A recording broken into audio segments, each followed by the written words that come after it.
Ne yapıyorsun Defne? He? Hamur. Ne? Hamur. Ne yapacaksın onunla? Ne? Poğaça mı? Evet. Nasıl yapacaksın? Böyle. İçine ne koyacaksın? Un. Başka? Kek. Başka? Bundan. O ne?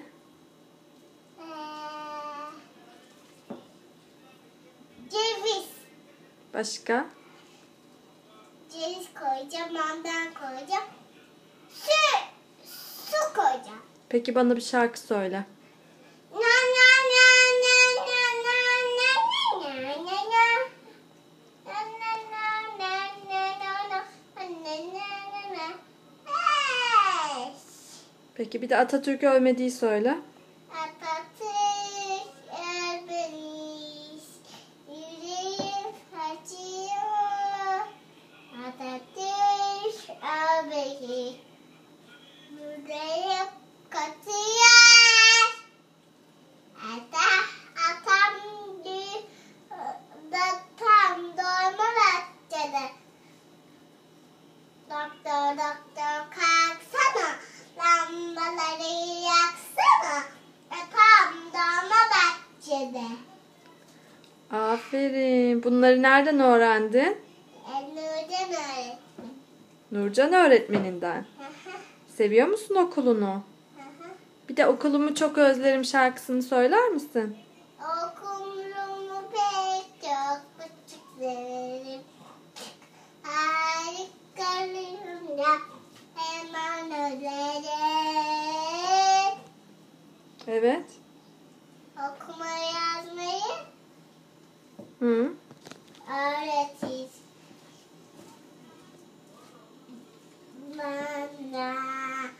Okumayı yazmayı öğretir bana. Deli şarkı öğretir bana.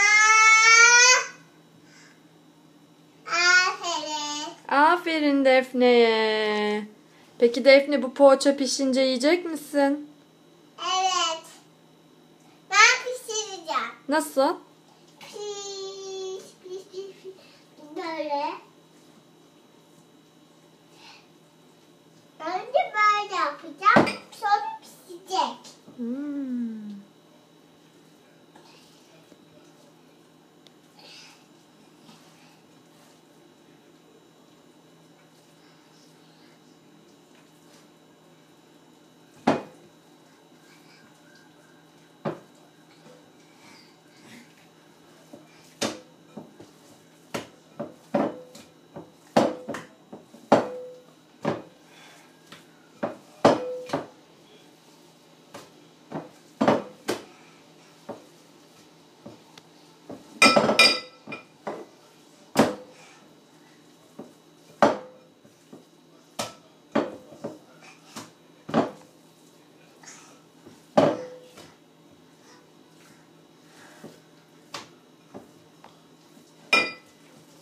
Ne yapıyorsun şimdi?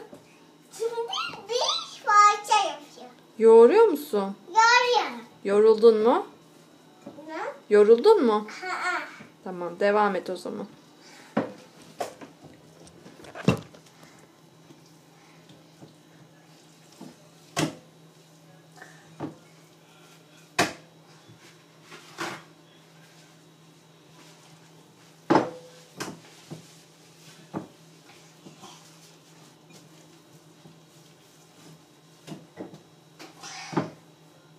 Devam et. Şu kollarını katlayayım. Şimdi katla.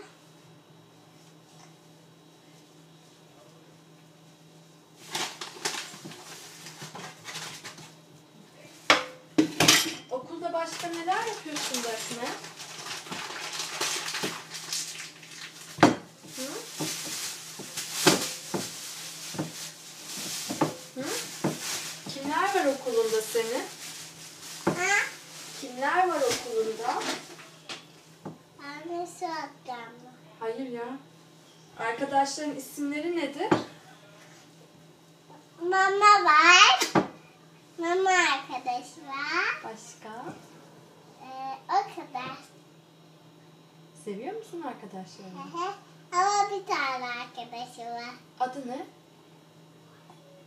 Mama. Ne yapıyorsunuz mamayla?